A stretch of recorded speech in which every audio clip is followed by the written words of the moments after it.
Well, yo ho ho, everybody. As I said on my Twitter, which I'll link in the description, but since I was able to reach 200 subscribers, I want to go ahead and do 2 videos today, since it's honestly my Hyper Universe family that's kind of gotten me the push that I need. Um, what I'm gonna do here this time is actually gonna be an in-depth guide for the jungling. Well, it's not gonna be so much in-depth, just quick tips and quick tricks to explain a few things. This is a custom match. There is no one that's going to be going against me. As you can see down here, there are no enemies and no allies. So alright, let's go over some of the basics here real quick. I'm going to go ahead and I'll put a point into that, and I'll put a point into that. I'm not really doing an item guide. I have an item guide and skill guide for Tay, which I'll link in the description too, unless I forget. But let's start with what our camps look like. So this is the first camp that you'll run across. It's right out of the base. Now, initially, you typically don't do this camp first. Honestly, what usually happens is you go up top and you can test the vision camp. Now, before I get into that, because this is something I didn't cover in the last video, these are the hollow pads. You can go through them, and if there's a spring beneath it, you can jump up through them. You can go down through them and jump up through them. Like this one has a spring beneath it, so I can go up to the next level. Now, it's actually essential for when you're jungling, because you need to know where you can go, where you can do that, and where you cannot do that. Like here's a hollow pad again, no spring is underneath that, and you can tell where the springs are by the yellow marker on the map, right there. Anyway, so I'm going to use this spring to go up top, and typically this is how it works in the beginning. Here's another camp for you, but again, don't really worry about that, and ignore the notifications that you're going to hear in the background. Just completely ignore those. I didn't have the time to turn that off, as I'm trying to do this pretty early in the morning before I actually have to go to work. So we're gonna keep going. Anyway, so the vision camp I was talking about is this camp up here. No, I went too far. I meant to jump past that. Is this camp up here. Now, when you kill it, there's a vision that drops. I'm gonna go ahead and kill this camp to show you guys what it looks like. Okay, that. Now, one thing I want to make sure that you understand is there are only two, and I said this on the last video, the tips and tricks guide. There are two visions here in this map. There's that one that you just saw vanish, and this one. Now, I didn't pick it up because I want to show you something. I have no vision up here now. I did not pick up that drop, and there is no vision. So I'm going to come down to this one. I'm going to show you what I mean by that. I'm going to go ahead and take this camp, right? Well, it's not really a camp so much as a mob, but all, jungle enemies are called camps. So now that I grab that, since it just fell on me, I have vision right here. Another thing you want to be aware of is where you're getting your vision, because you can push these mobs. And if you push the mob, like way over here, then that means your vision is going to be on your side of the map. Since I'm blue side, if I push that guy way over here and get the vision right here, that does me no good. Because that means the enemy can come down, since they're on this side, they can come down here and come down to this ladder. I'm not going to see them coming down. So one of the things that you want to do is make sure that you're placing your vision properly by how you attack the enemies. Again, like I pushed this camp completely over to this side and took it, and the vision dropped right here. Now that can be useful later on in the game, later on in the match, and in the match, because if your tower gets taken, you can push the vision over here so you can see if someone's trying to flank you from the top. It's just simple things like that. These are things that you want to know. Now, this particular set of camps right here, this one right here, and the one adjacent to it, the enemy's camp, which would be on this side, you as a jungler can get these camps. There's nothing wrong with that, but just know, and don't be upset when this happens, whoever's in lane, be it your striker or whomever, typically this map does run with the striker in that top lane, and the bottom floor down there, the turret, the bot lane. But they can come down here and take this for quick gold if their lane is pushing in. And the reason that happens, the reason why that's done, and the reason I actually recommend it, is because early game, really early game, they'll be able to push into, get in here if they can push the enemy back, but they don't have the damage to take that tower. They really don't. So they'll come down and try to get some quick gold, and maybe even rotate to the bot lane right here. Now, one thing I want to discuss is the invader before I go on any further. There are two versions of the invader. There's the Mark 1, which is this invader right here, which gives you a buff and some gold. Then there's the Mark 2.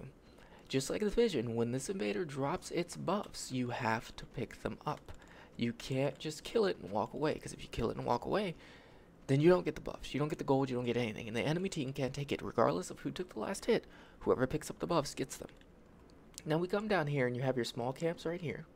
Now, since I'm on the left side and this is the blue side, this is my side of the jungle, so to speak. I mean, it's kind of weird calling it a jungle since we're essentially on a spaceship, but, you know, that's what it is. So your first camp right here next to the springboard, which that's something to take into consideration and take note of. This is a springboard. Like I said, you can go through the hollow pads, but this is a good way to memorize where your camps are. This one does not have a higher tier mob. It's just a bunch of little weaklings, essentially, that you can take out pretty easily, pretty quickly. However, when you come over here to the left, this guy in the center does do an adequate amount of damage to you when you fight him. And that's something to take into consideration. You don't really want to come over here unless you have a lot of life still if you're low on health, because he will kill you. I mean, early game anyway, he will kill you before you get a full complete item. Yeah, he's going to drop you like a bad habit. But he also, I'll show you guys here real quick. And again, you can push them. Like I'm pushing him right now. You just hold forward and your standard attack button. He also drops buffs and health. The health doesn't heal you that much, but it is enough. It's a nice little push. Now this item is randomized, the buff right there, and one thing that did change recently is if you are at max level in the game, it no longer will drop scroll of experience. Now the camps are identical on either side. So you saw the little weakling camp right here too, on the side of their springboard, and then this camp with this guy right here. Now the purple camps that you see on the map, these camps right here, up here, and right here are the elite mobs. Now they will give you buffs as well, but they are stronger, much stronger. It's gonna take me a little bit longer to kill this guy, but I'm gonna show you guys. And I'm not gonna go through and kill every single mob because again, they excuse me, they will in fact, you know, just they all do the same thing essentially as far as dropping. I just want to kind of get it in your head that you have to pick up. You have to pick up the buffs that are dropped, the health that is dropped, and the gold that is dropped. Well, the gold only happens with the invader, so that's something to be aware of. And again, the buff is randomized. How you saw it flickering above me, it is completely randomized. You also want to be careful of your positioning. Like I just popped up between two enemy towers. I have no vision here, so that doesn't help me. I could have just popped up on two enemies. And this is one thing, before I even go forward, this is one thing I want to discuss and kind of burn into your heads. Even if you don't have vision, like I have no vision on the map as far as anything outside of my allied towers, even if you don't have vision, try to be cognizant of where the enemy may or may not be. If you don't see them in here or in here, it's likely that they're trying to do something like take one of these elite camps, or even come down here to take the invader. Now, there are some like quick little cheeky things you can do, like jungle pathing. It's kind of something that you want to learn. Your own jungle pathing works well with your hyper. So for example, let's say I try to get a quick gank up here in this lane first, and the gank is just invading a lane or coming into a lane without the enemy kind of realizing you're doing it. And the reason being is because I really try to contest this top vision right here, and then I go down to I'll drop down, help them out a little bit, go down and try to get this vision right here as well. Now, what determines if I do that or not is how well we did the fight up top. Even if we don't get the vision up top, if we actually maybe get a kill off or get them low enough where they have to back off, I'll come and I'll just do this. And again, this is what I was talking about as far as pushing them off. See, I'm pushing them slightly over here. I'm going to go ahead and push them way over here too. Now the vision's over here. That doesn't really do me any good because it's closer to their tower. Now I'll see if someone comes down this ladder, but it's not as helpful as if I had it dead center because I can watch both ladders. But I'll try to come down and get this vision, and then since usually what happens is there is a fight top pretty quick based on just getting that vision up top, just that initial fight. And that does not always happen, but it's just something that's been prevalent in a lot of the games I've played, ranked or not. It's kind of like a weird meta-ish thing that's starting to happen. You'll see it in a lot of the streamers that play this game as well, including myself. Obviously, I do it. But I'll try to get that vision in the middle and then head right back up top, because typically they'll get into a brawl real quick. They're like, all right, we gotta push this pretty quick.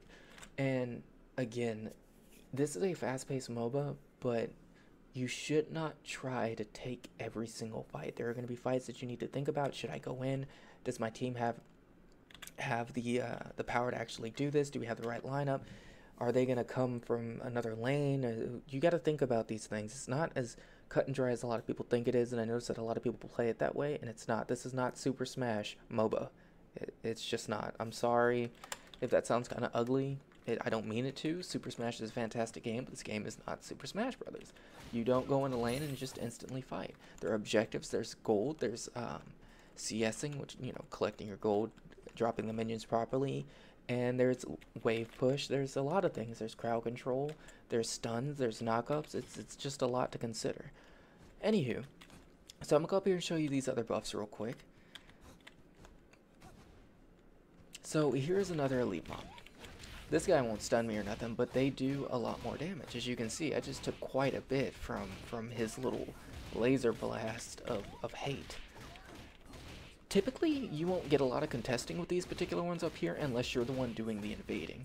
And invading, just to kind of explain that, when you're in the jungle, if you are jungling, invading is going on the enemy's side and taking their camps. Get the randomized buff, and these buffs are temporary. As you can see this image up here, it is only good for 120 seconds. So since I'm on the blue side, if I came and took this, I would be essentially invading, because I'm invading their side of the map and I'm taking this from them. That being said, you know, you can definitely do that. It takes resources away from them, and it takes, when I say resources, I mean it takes gold, it takes buffs, and it wastes their time. That is key. If your enemy jungler is too busy looking for camps that are not there, they are not helping their team. They're helping your team because they're not around for the fights. So they'll go, say my team was, you know, they're in a fight, and I'm like, oh, I'm gonna go take my jungle, and this isn't here, and I'm like, oh shoot, what do I do? And then this isn't here, and I'm like, oh crap. So now I'm gonna be like, okay, well at least my elite's there, right? And then boom, I go up here and my elite's not there because my jungle's just been invaded. And in that time, my team could have been collapsed on and attacked, and it's 3v4, and it's not looking good for them. Mind you, you know, you can 3v4 in some instances, but you know that it's just not optimal. You don't want to put your team in that position. So be mindful when you're jungling as well. If you go to an area, so if I go down here and this camp is gone, likely the camp over here, it's gone too. Likely that is just gone. So that's something you definitely want to make note of. Now, as a jungler, your map awareness has to be on point. I cannot stress this enough. If someone is in this top lane and they are pinging that they need help, I don't care where you are. If you can get to them, get to them. If they're pinging group up, get to them. So I can go to here, and by the way, this portal is going to be, these portals at the top and the bottom are going to be best friends because they're faster than the base portal. So I can be up here and they're pinging, they need help up here. I can either choose one or two things. I can go straight to the tower if they're being pushed in on really hard. Boom, I'm there, and if the enemy's not cognizant enough to know what's going on, if they're not paying attention, you get the drop on them, especially with someone like Tay. I got knockups for days, bro. Or I can go up here. They're being pushed in on. I can be like, all right, I see you, my homies. I see you. I'm coming. No worries, no worries. I'll be there. Just live, just live, just live. I don't know how many times I've said that. Drop down behind them. Oh, man, I'm pushing them in, doing the work, getting it going, getting it good. Not every gank will be successful. Do not get disheartened if you try to gank and you don't get the kill. And if you're an assassin and you're jungling, please, guys, if you go in there and you're one hit away from killing the person, and your ally takes it, don't be upset, don't flame, don't tell them that you wish they die of some crazy disease just because your KDA didn't get fluffed like you wanted to, and that's kill death average. You should try to feed your team as much as you try to feed yourself, because at the end of the day, or at the end of the match, this is what happens. If I'm the only one getting all the kills and all the gold and all the experience from these kills, guess what? We get into a team fight. If I die, the rest of my team is easy pickings. You know why? Because they don't have the items. You know, they don't have the experience. They're not the right level. Once I'm gone, the enemy team is just going to fluff through everybody else.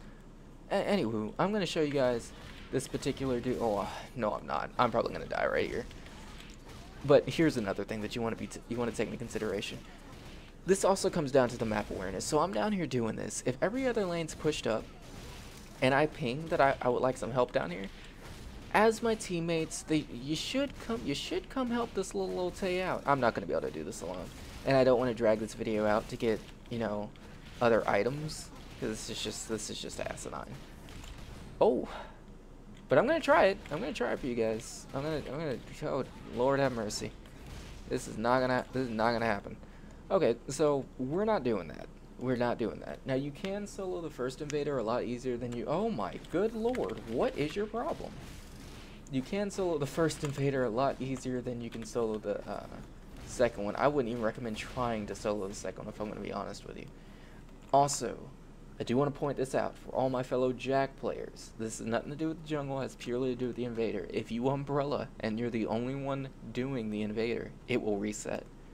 Do not umbrella if you're solo taking the invader and you're trying to keep it aggro. It will just ignore you, go back to the sitting position, and that will be that. You will still have all the health that you lost gone, and it will be sitting there chilling, full health. Anyway, guys, I'm not gonna do any jungle routes this particular video. I explained a little bit about that, but the one thing I want to highlight, there's a few highlights, but one of the main things I want to highlight is map awareness, map awareness, map awareness. I cannot stress this enough. If you see that your team is in a bad spot, there are two things that you can do. Well, there's actually a few things that you can do, but here are a few of the important ones. I'm not going to just narrow it down to two, I'm just going to say a few of the important ones. You can ping them with your right click, I'm not sure what it is on the controller, to leave. And if that costs you a tower instead of their lives, that's still a good trade. You can always, if they back up and the tower gets dropped, if they backed up and they have enough health, you can come down behind and get in on that. Now, another thing, do not try to do that into a full team. What I mean by that is, say my bot lane down there needs help. I tell them to back up, they back up, and all four of the enemy team are right here in the center. I'm not going to jump back here and then go into them 1v4. You can do that if they are extremely low, especially if you're Tay, and you know you can get the knock up, but the problem with that is there are a lot of hypers in this game that have stuns and that have CC. You might be able to do it damage-wise. In theory, you could probably drop all four of them. But if one of them hits you with a stun, or a knock-up, or a down, you're screwed. And that puts you in a bad position, and it puts your team in a bad position. Always try to know what could possibly happen when you go into lane. Know your enemy hypers, and know your ally hypers. Know what can happen, what could go wrong. That's the first thought I want you to have in your mind. When you're about to go into a lane, when you're about to gank the lane, think to yourself, what could go wrong? What could happen here that could just be abysmal? If you can have the thought process of, well, I'm going into this lane, I'm about to gank, what could go wrong? If you can think about that, what that does for you, it sets your mind up to say, okay, this enemy hyper could do this, or this, and this enemy hyper could do this, or this, and that will put me in a position like this and mess me up, or put my allies in a position like this or mess me up, so I should do this. So when you go into the lane, you know full well, alright, this is what I'm getting into, this is what I'm going to do, guys, back me up, I got you. Or you can tell them, no, back off, I'm going to come into lane, but I'm just trying to scare them off. There are ganks like that too for you people that play, you other hypes, my other little hypes, people of the Shadow Crew, guys, I love you, I know you're out there. For you guys that play and don't play jungle, there are times where the jungler is just coming to show presence. I'm going to highlight that too. Putting up quotations, y'all can't see it because I have my camera on for whatever reason, but show presence. What that means is, it means exactly what it sounds like, but I'll tell you. I go up into this lane, full health and whatnot, but my two allies up here are like one hit away. If Turner shoots at them one time, they're both freaking dead. So I go up here and I'm like, yo, what's up? I got my kicks going. Would you want some of these Nike Airs? You want them? Turner's gonna back up. He's gonna be like, no, I ain't messing with that. I'm not coming up here to tell you I'm here, go in. If you are that low, me personally, if you are that low, and this is some junglers, some other junglers do this too, it's not just me. If you are that low and I'm coming up there to show presence, I'm coming up there to scare them off from killing you. I'm not coming up there to try and secure you a kill. Heck, I might not even be coming up there to get myself a kill. I am just coming up there to get them to back off of you. And there are cases where that could happen with towers too. I'm just coming up there to get them to back off the tower. You got to be able to read the situations and know what's going on. You got to be able to tell what exactly your allies are trying to do or trying to tell you. That's why pings are important. That's why communication is important. If you're not squatted up and you're not typing, please use the text correctly. Do not sit here and flame people. Do not sit here and go off about cancel this and cancel that and uninstall. No, if you see someone doing something wrong, try to constructively tell them, hey, next time we're in lane, try this out instead. Or, you know, your item build looks alright, but if you had a little bit more defense penetration, you might be able to do more damage. Things like that. Be constructive. Don't be like, look, dude, if you weren't such a loser, then we wouldn't be losing this game. Because me and my complete professional play style, because, you know, I'm going to be in the East. Get out of here with that. No, I don't have time for it. Your allies don't have time for it, and frankly, you don't have time for it either. Well, anyway, guys, this was kind of, not really as short as I wanted it to be, but this was kind of a concise little video kind of going over the jungle. Now, this is the Delta Station jungle. Again, I'm probably going to have to do another one for Dragon's Refuge because they're completely different beasts. I don't like that I have to do it for each map. That's kind of frustrating, but it is what it is. So I hope this helps you guys. Again, all my videos are just stepping stones. There are things that I can improve on. There are things I'm trying to improve on myself. I don't have as much time as I'd like to devote to the game at the moment, but here soon I'll be moving and I will. But I hope that these guides and these tips help you guys, and I want y'all to be better players than me. That's my goal. When y'all see these videos, I want y'all to take them, deconstruct them, and improve upon yourself as players, and improve upon the video that I'm even putting out. I don't have an ego and think that I do everything correctly, because I know I don't. If I did everything correctly, I would never lose a game.